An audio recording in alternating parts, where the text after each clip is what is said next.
ئێستاکە ئیسلامەتی بووە بە ڕواڵەت. ئەگەر هەر کەسێک بی بە شێوازێک نەبی خەڵک ڕەنگە بڵێ ئەمە موسڵمانێ باش نییە. برای بەڕێزم با هەوڵ بدەین ئەوەی کەوەها پێت ئەکرێ لە ئاستی خۆتەوە هەوڵ دەبرایانی خۆم چاوەکەم ئەوەی کە بە من و تۆ ئەکرێ ئەتوانین ماڵێک ئاوەدان بکەیتەوە. چیتی ئەجێ فەردەیە برنج بە 25,000 بە 20,000 سیحرەکەشم زۆر و 18,000 نەک 20,000 لەگەڵ کۆمەڵی ئاوتەماتە و هەنێ خواردن بۆ دراوسەیەکت کە ئەزانی فەقیرە. ئەو ساڵیش بکەنە ساڵێکی تر برایانم ئەوانەی کە هەیانە و ئەم سەوتەی منیان پێگاوە ئێوەش بیگەێنن پیاوی وا هەیە تەلەفۆنەکە کچەکەم پارەی بدەمێ ئێخوا داوێتی پێ دەخۆت بیدەرە کچەکەت خەڵکی تر هەیە زمانی کەوتەتە لای دەمی لە برسا تۆ ئەیدەیتە کچی خۆت و خوشکی خۆت و برای خۆت ئێستش دێمە سەر ئەوە. پێغەمبەر صلی الله عليه وسلم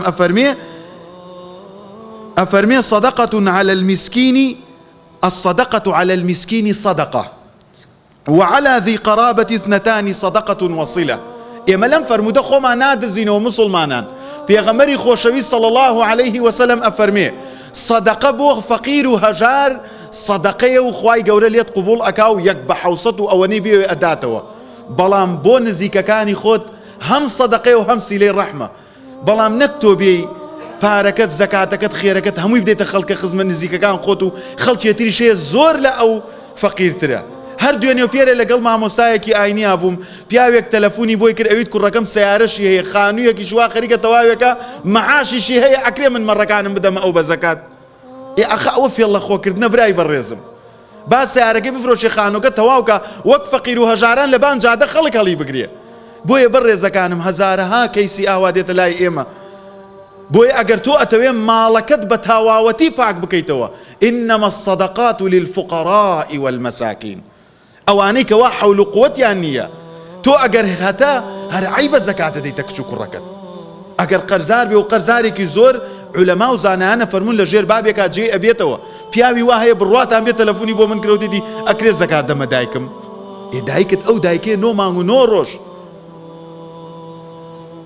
2 دانە ساڵ لەسەر سینگی دایکت نانت خوارد ئێستاکە تۆ زەکات دەیتە دایکت.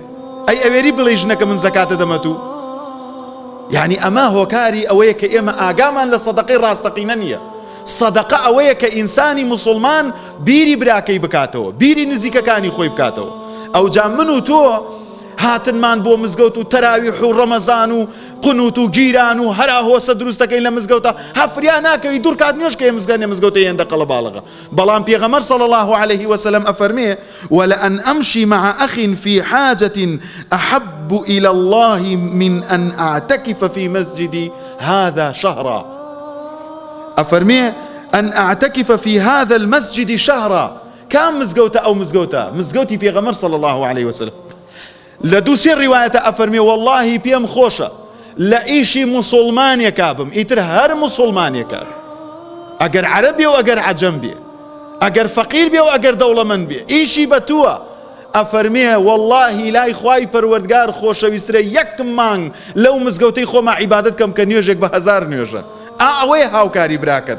ئەوەیە دەستگیرۆی موسڵمانێک مانگێکی تر کە دێتە پێشەوە فتاری کردو لەسەر ماڵەکەیت و فتار بکاتەوە. و ئەوەش بزانە هەر کاتێک ڕۆژوەوان ڕۆژوو ئەشکێنێ لەسەر سفرە و خوان و پارە و گیرفانی تو بەبێ ئەوەی ئەجری ئەو کەم بێتەوە ڕۆژەکەی بۆ تو دێت.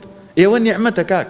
ئەگەر تۆ بتوانی عایلەیەک بژێنیتەوە عایلەیەکی 3-4 نەفەری بڕواتان بێ بە 70-80 هەزار پارەی قاتێک ئەژێتەوە. بڕۆ لە بازار سەی ڕسق کە بزات چەند هەرزانە دەبێ ڕۆن بە 1000 دینارە. تۆیەک نەتوانی بۆ قیامەتی خۆت ماڵێک ئاوەدان بکەیتەوە. برایەتەکەمان هەر سەرزمانە برایانی خۆم.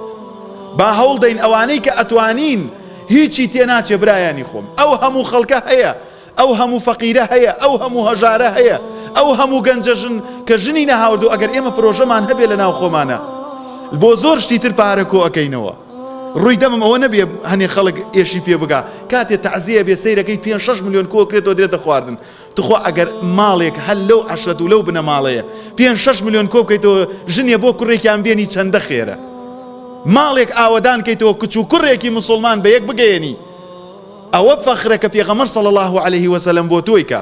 پیاوێک ئەڵێ دراوسەیەکمان هەبوو لە برسا مرد ئەمزانی هە لە برسا گیانی دەرچوو خزمەکانی لە تەعزیەکەیە 2 مەڕیان سەر بڕی گۆشتیان نەخوارد. ئەگەر 2 مەڕەکەیان بدایە ئەو شیر و ماستەکەی بخواردایە وای لێ نەئەهات. بەڵام ئێمە هەر بە عادەت ئەوەی کە ئەیکەین زیاتر ڕواڵەت و ڕووکەش حەزمان پێ خەڵک وەسفمان بکە.